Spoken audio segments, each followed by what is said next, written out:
Hello, this video is for our students that sit at the yellow star table to show you how you are going to enter and exit the cafeteria safely.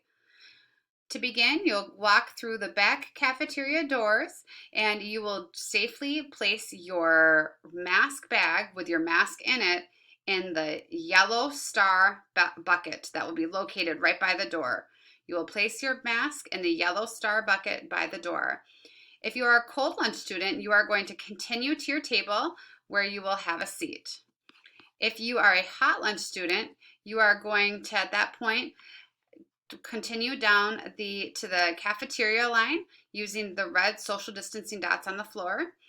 You will order your lunch and go through the checkout line and check out with the cashier. And then you will walk up the center of the cafeteria and you will safely have a seat at your table.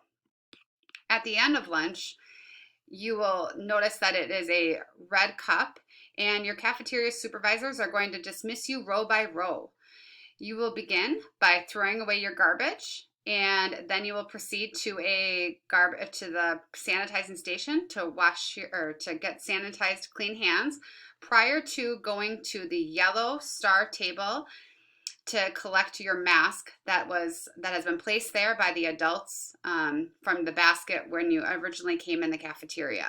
So you'll collect your mask bag and you are going to walk towards the exit. You will arrive just outside the cafeteria where we will stop the students and you will safely place your masks back on using our mask procedures. And then we are going to continue to our destination in the commons or in the 5th grade hallway where we will await for your teachers to collect you. Thank you so much for watching this video on how we enter and exit the cafeteria.